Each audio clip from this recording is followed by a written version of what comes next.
I agree with you that the mainstream media is not just biased, it's just like all propaganda all the time. And the turning point for me in realizing this was COVID. I think before COVID, I realized that, yeah, the mainstream media is largely consists of liberals, so they're going to have a liberal bias. What we saw during COVID was that they were even lying about science, right? It wasn't just politics, it's like everything.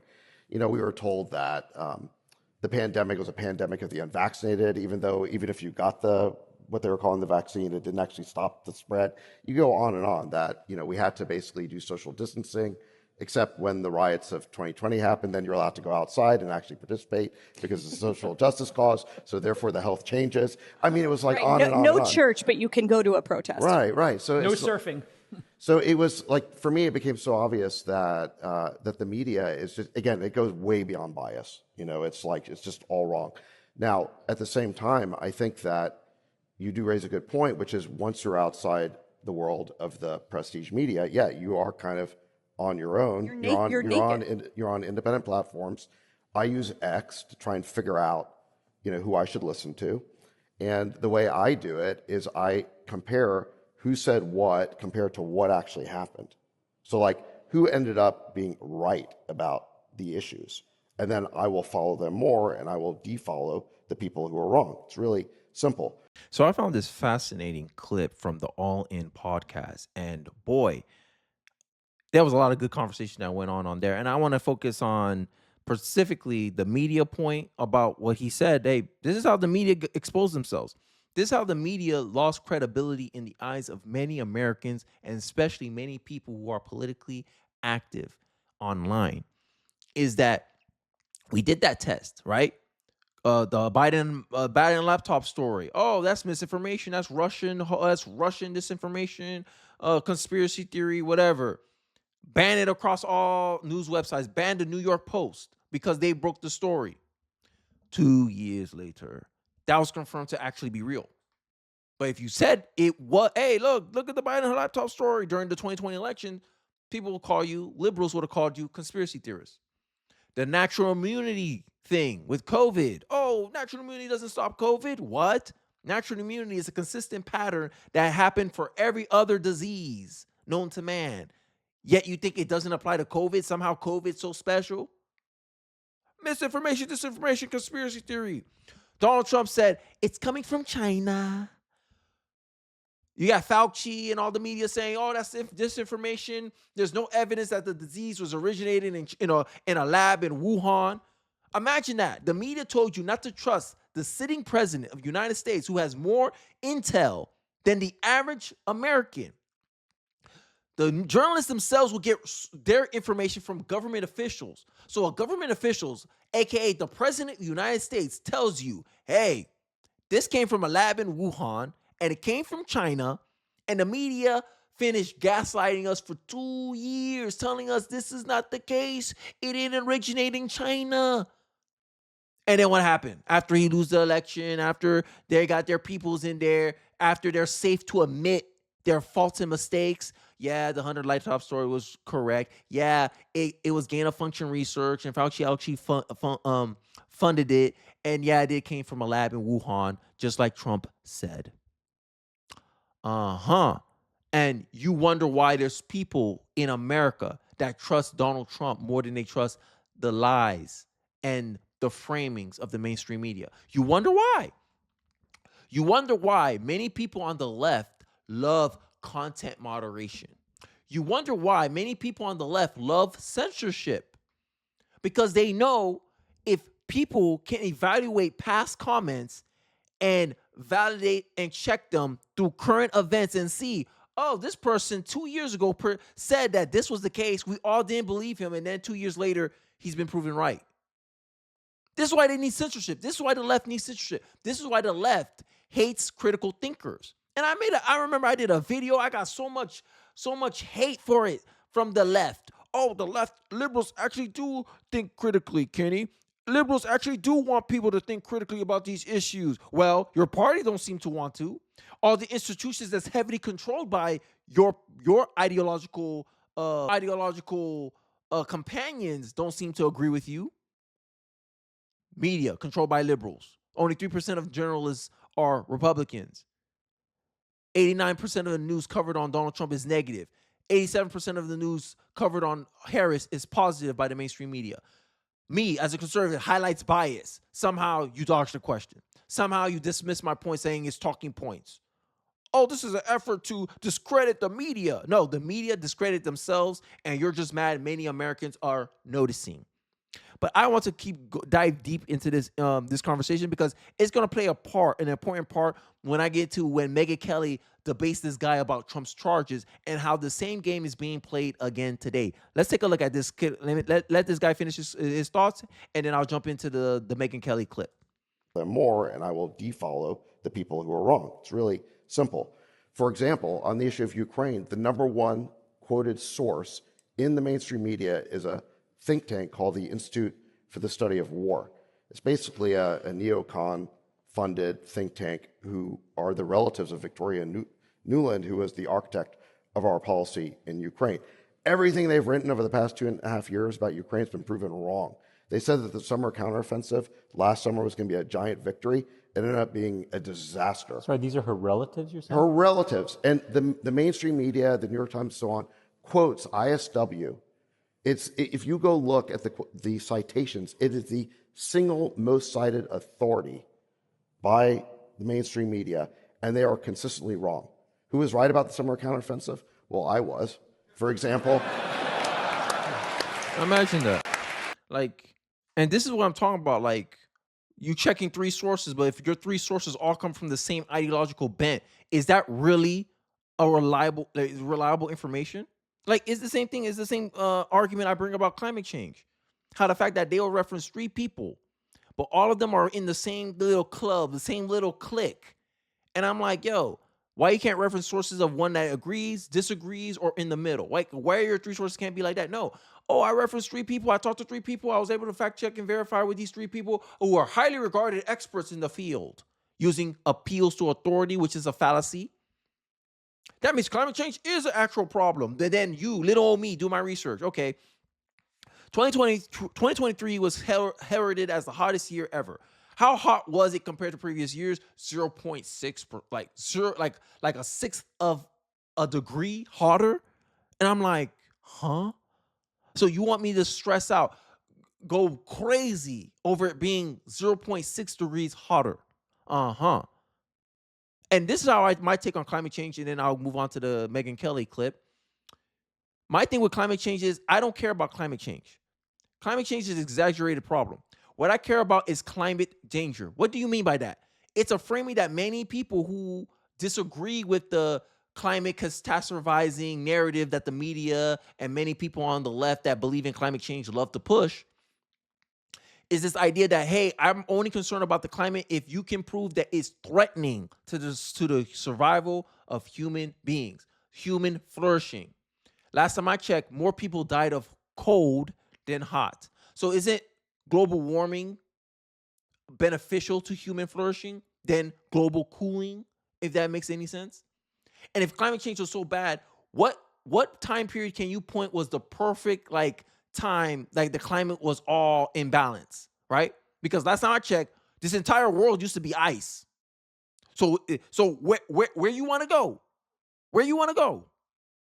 So you pick one specific time in Earth's history and you said, this is how the Earth should be. Isn't that a subjective view? And this is where their arguments start falling apart. Because all these catastrophizing narratives they love to push, they 0 for 70, I believe. You haven't been right. You haven't been right once. And this is what I'm talking about with the media propaganda. You want me to trust climate change experts, and they're 0 for 70 across 70 years. 70 years they've been talking about how, oh my God, the world's going to end. The Antarctica is going to melt. And when you look at the evidence, we still standing. We're still here. We're going to die in 12 years. We're going to evaporate in blue smoke in the 2000s. Okay. See you in 20 years. But you want credibility. This is what I'm talking about. When people have no argument, when they have no facts, they love to use emotions. They love to use rationalizations. They love to use fear to get you to make an emotional decision. Last time I checked, Many people don't make good decisions when they're emotional. This is why car salesmen, sorry, car salesman, if you're a car salesman, I don't mean anything bad by this, but it's just the truth. They get you to fall in love with the car. So that way, even if the car is over your initial budget, you'll still consider buying the car because your feelings are involved. This is why the salesperson will push you to buy the car right now instead of giving you time to sit back and think about it, because then the emotions will balance out and you'll be able to make more rational, logical choices. This is what the left likes to do. They like to make you make a rash decision based off emotions. Vote for Kamala Harris based on emotions. And then 4 years later, you complain about migrants coming over the border. And then when the black man sit back and say, wait, hold up, black woman, who you voted for? And then everyone go, oh, because we know you voted for Biden. And now you're complaining about the outcomes of Biden. Make it make sense. But I digress. So we're going to check out this clip together with Megyn Kelly pushing back on this narrative about Trump's and his convictions. And this is perfectly highlighting why many people no longer trust the mainstream media. Let's go. I think Trump on appeal will win. There are so many holes in that case, so I don't think Trump will ever do one single day in jail. So, Megyn, if we look at the 5 cases, 6 months from now, a year from now, let's assume all 5 of them go to trial. He's guilty of 3 so far. Wait, what do you mean he's guilty of 3 so far? Well, he's been convicted of 3. Sorry. What do you mean? No, he hasn't. I love this. Eugene Carroll was guilty. That was not a conviction. That was a civil case. Okay, well, yes, so that's what I'm talking about. So that okay, but there's a big difference.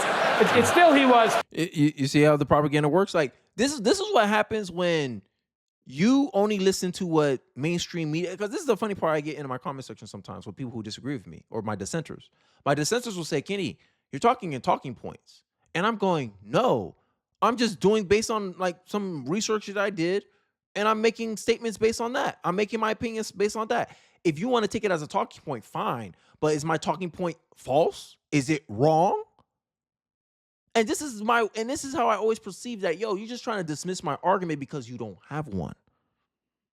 Dissenter, you just want to open your mouth. You just want to give an appearance of pushback and hope that's enough to convince people to not take me seriously or not to listen to me.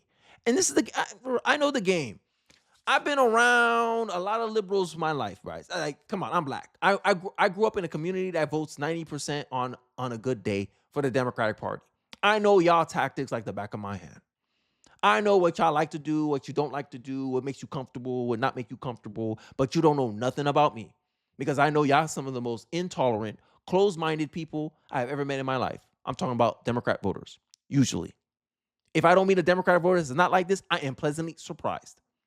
And he's going to get destroyed on this narrative that he's been eating up from corporate media. Because the corporate media, based on the record, based on their track record, you can't give them any credibility anymore.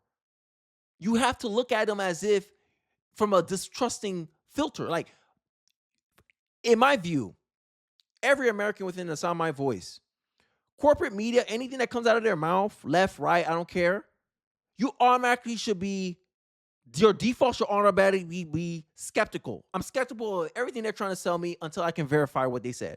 Yeah. I trust you, but I want to verify. Yeah, that's the policy I think many Americans should go about when they digest information, because that's what happens with independent content creators like myself. When you hear me speaking, you automatically, especially if you're new to my channel, you automatically gonna be like, let's see the validity of what this guy is saying. Okay, he said something that I don't agree with. I don't think that's true. Let me look it up. Oh, there's some validity to this. Oh, I can see how Kenny can come to this conclusion because of what he pointed out. That's all I ask. Like, I just ask for a fair shake. And at the end of the day, I just say, I'm a guy on the internet giving you my opinion. But this is more honest because at the end of the day, I'm an American voter. I'm not out of touch like many people in corporate America. I work. I provide for my family. I live a pretty humble life. And I'm just giving you my perspective of how I interpret it. And my argument is I'm more relatable to the everyday American than corporate media who makes millions of dollars getting paid by these politicians. Oh, I want inside access, who are part of an industry that's overwhelmingly dominated by one political side. You can do your own research and find out what that side is, but sneak peek, it starts with a D. It rhymes with rat. But you expect me to know, oh, trust me, bro. Yeah, okay. Yeah, okay. There's a reason why the only political spectrum that trusts the legacy media, the mainstream corporate media, is Democrats at 58%. 58% of Democrats believe and trust in the mainstream media. They're the only political group that trusts them. Independents largely don't trust the mainstream media. Republicans definitely don't trust the mainstream media. But Democrats want to sit here and believe that they're on the right side of this stuff? Let's continue. Convicted. He was guilty of that. He got a settlement. In the Trump organization, they're guilty there. That, okay, again, was CFO. civil, libel. Yes, of course. But these are the cases we're talking about. And in the third one... you know she's a lawyer, right? Yeah, of course. And in the third one... I'm just talking about the 5 cases. Yes, some are civil, obviously, and some are not. Some are criminal. But if we look at all 5 cases... You said 3 convictions. Now you're walking it back. I'm not walking it back. There's Get it 3 in which he was... You should walk it back. Okay, I'm guys, so take it glad easy. Megan is here Of the 5, to 3 of them, this. he's either guilty or... You got a bad result. Yeah, got a bad result. There are 2 more. If he is found guilty of those 2 more, Megan, and 5 of 5, he had a bad result. Way to frame it. Will you chalk all 5 up in your mind to 5 different jurisdictions, 5 different prosecutors, 5 different juries and or judges, all conspiring to get him? 100%. Okay. And you want to know why? Political affiliation. What is their political affiliation? Right? Let's check let's do the fraud case. The fraud case was held in a jurisdiction where the jury pool, if you go on a bound of probabilities, the district in which that jury pool was being pulled from was a district that went 90, 80, 20 towards the Democrat. So that means there's an 80% chance that Donald Trump will get a jury who all politically are incentivized to make this narrative true, to create this perception that Donald Trump is a convicted felon. And to get ahead of this, and this is how I know this is a flawed kind of framing from this man, is that Donald Trump tried to repeal, hey, can I get a change of revenue, a change of venue, because I don't believe I can have a fair trial in this district, because this district, I'm a political figure, I'm a public figure. This district is a contaminated jury pool. They'll be incentivized to make a guilty, just to say he's a guilty felon. The judge who oversighted that case, he has incentives. His daughter's fundraising off the fact that Trump is going to be guilty. Trump is going to be made guilty. He donated to the Democratic Party, no matter how small it is. That action shows the appearance of bias. And for that, he should recuse himself, correct? That's how our law is supposed to work, right?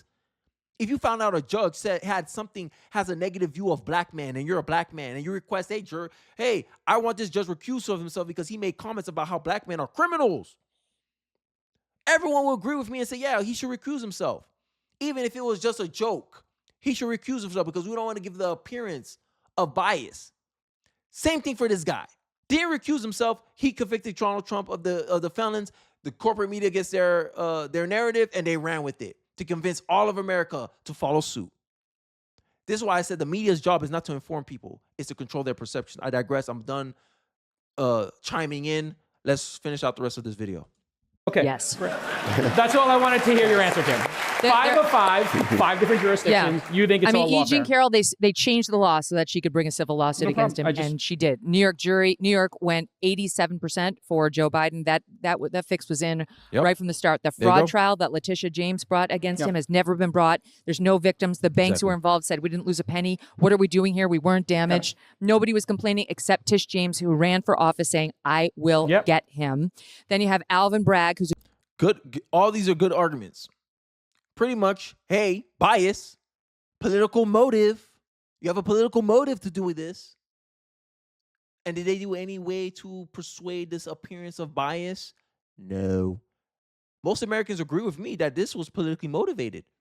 They're only doing this because it's this election. If they really cared about justice, all this stuff been happened. They could have done all this stuff 2021.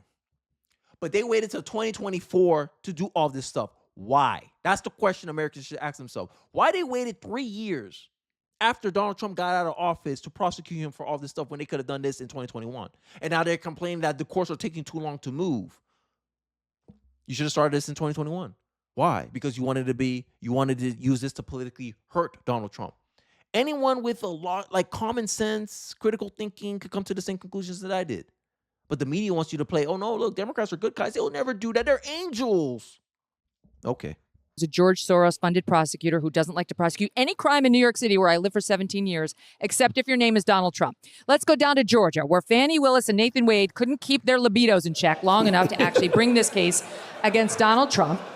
It's a repeat of what was happening in January 6th up in the case with Judge Chutkan, who loathes Trump and has sentenced almost every J6 defendant to way more jail time than their counterparts would get. Those are falling apart because of presidential immunity, which was handed down by the Supreme Court, who said you cannot bring a criminal case against a sitting president for any official act. Those cases have been gutted. Also, a Supreme Court ruling saying the same on January 6 defendants in general. And that leaves us with Florida and the documents. And Trump has torn that apart because Jack Smith wasn't properly appointed and isn't the right counsel. But there are other issues. They haven't even gotten to presidential immunity there. And so that one's going nowhere as well. And by the way, they're going to appeal it up to the 11th Circuit. She just threw it out. The 11th Circuit is conservative. And thank God, so is the current Supreme Court. They're not going to tolerate that nonsense. Let me ask you about... And you see why people like me will say, I rather trust the internet more than I trust the TV. Because if Megyn Kelly's wrong, we can go on her Twitter, bomb her Twitter page. Hey, look, you were wrong about this. Oh, I thought you said this wasn't going to happen. Ha ha. We can get at Megyn Kelly if enough of us say the same thing. But what about these corporate media hacks when they get things wrong? They can just do this. I don't see nothing. I don't hear nothing. They never get held accountable. They don't get any feedback or instant, they don't get any feedback for what they get right, what they get wrong, like independent content creators. And I think this is why people are more trusting of the internet than they are of the TV. But, I digress. I just wanted to give my thoughts on that. Let me know your thoughts in the comment section below. Do you agree with me about this angle that I'm taking about why many people lost their trust in corporate America, corporate media? Do you feel the same? Don't feel the same? I'd like to hear your thoughts in the comment section below. Don't forget to like, comment, subscribe. I appreciate you guys watching the end of the video. And I'll catch you guys on the next one. Peace.